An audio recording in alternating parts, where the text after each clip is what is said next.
wanted to speak real briefly about this shooting, this killing, this murdering that happened recently in Jackson, Mississippi. I think it's recently. And it's where, again, what you just seen was the guy who got killed, he had a gun in his hand. And he actually pointed his gun in the other guy's face.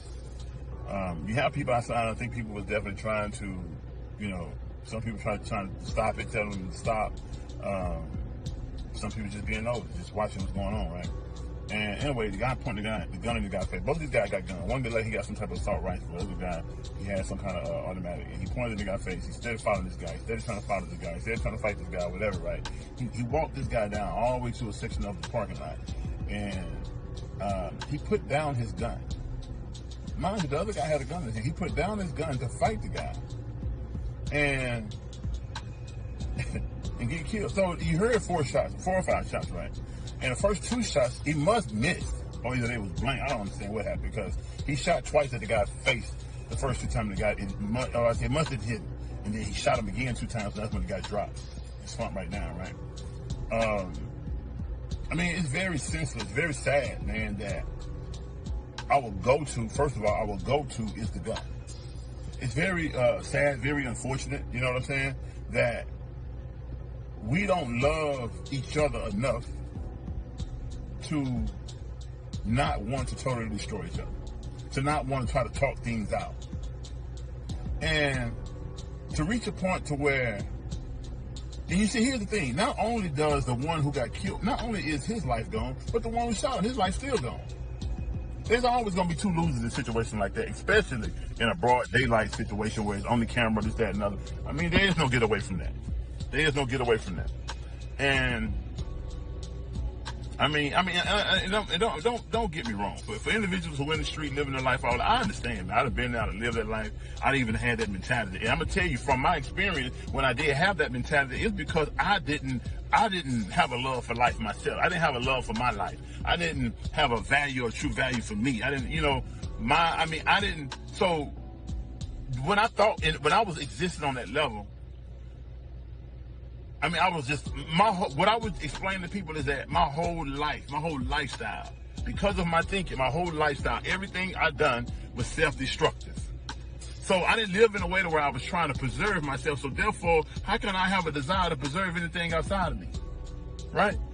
I believe that one of the reasons I was spared, I believe that one of the reasons that Allah spared me, I believe that one of the reasons why the universe didn't get rid of me is because there still was a part of me that had some humanity in it. There was a part of me that still had some decency in it. So, I've met females whom I felt had so much life in them back in those days that I would go away from, I would back away from, I would stop talking to, because I didn't want to be the one I didn't want her life to be filled with the kind of drama that my life was filled with. I didn't want her life to be filled with the kind of pain that my life was filled with. It was I only dealt really with females that I thought was kind of like on my same page already, who was already like in that same frame of thinking, in that same kind of somewhat cycle of living, in a sense, not everybody. And when I met my youngest 2 sons' mothers, I feel like I have to say this as a disclaimer, because just because they're here, I don't want them to think that they fit in that description, because they actually didn't. They wasn't even in that thinking either. But when they met me, I was like slowly trying to transition out of that thinking. So I had just come home, so my head was more clear when I met them, back then. And then I ended up getting into some more stuff and getting a lot back up. But I said to say that before that time, when I had never done no time, never had time to sit down and think, never had time to try to look at my life, never had time to look at my choices and my actions, I was very self-destructive. And you see, prison can be a plus for a person. I learned one time that they say that some people are in a prison, some people are in a penitentiary. The root for the term penitentiary is penitent, or penitent, which is a perjury or purging. So some people are in a penitentiary or being purged of all of their impurities, I'd say. All of their ill ways of thinking and doing things. They're being purged. I was suffering. I was being purged. I didn't do my time just waiting to come home. I didn't do things just to distract myself so that, until my release date. I literally worked on myself, worked on my thinking the entire time I was gone. And that's why I'm at where I'm at, for those who find it hard to understand. So, but let me say this. So for individuals who just only waiting to come home. You got people that go in there and however they attacked or dealt with life out here, they basically deal with it in there, maybe just on a smaller level.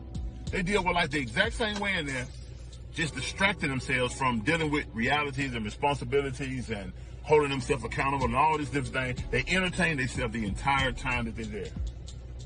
And that's why a person can do 10, 15, 20 years, come home and not have changed a bit. Actually have gotten worse. So, I say all that to say this here, that we definitely have to reach a point to where we have to strive towards the love of self. And that's, that when people understand, or really people try to figure out what my cause is about, what Enlightened Minds Enterprise is about. Enlightened Minds Enterprise is about personal healing. And you can't get personal healing, at least not in the way that I can help you get to it. I can't give it to you, but I can show you the path. I can show you the route. Nobody's perfect. I'm still evolving. I'm still growing. I'm still healing. But in where I've healed, in where I've grown, in all the places that I've conquered, I can help you. Because this is about personal healing. And when you begin to heal, it's not running from your traumas, but heal, conquer your traumas, heal, utilize your traumas for your life's benefit. When you begin to do that, when you begin to take what they say, take lemons and make it lemonade out of your life, then you can help others. And you see, as you become a better vessel, a better soul, a better spirit, when you become better, when you become stronger, when you become more clear in your thinking, when you become more loving, then you would naturally and automatically, subsequently, begin to deal with others from that same perspective or from that same position. There's no way that you can live a life where you're not destroying yourself, but you destroy others, or you're just so quick and easy to destroy others. Will I defend myself? Of course. Will I defend others? Of course. And it may be against somebody that looks like me.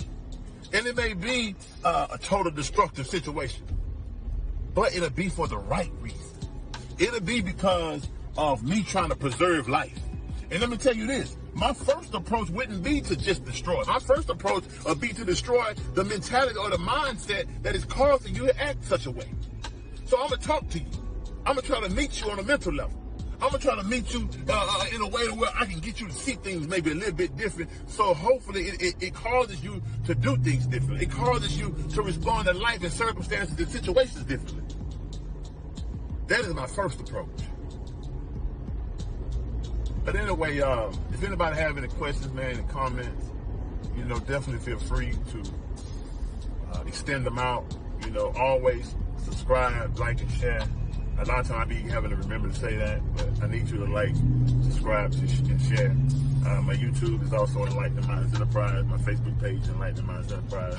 I have a like page, a support page. I'm not really sure what the term they have for it. I also have a group page. But anyway, with all that being said, peace and blessing, man.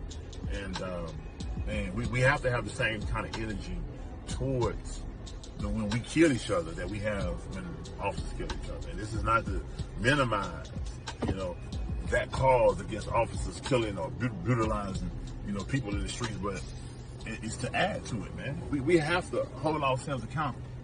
We have to stop doing things a certain way, But not to go too far off on all that, but, I just really wanted to try to touch as many as I can this morning. Peace and blessings.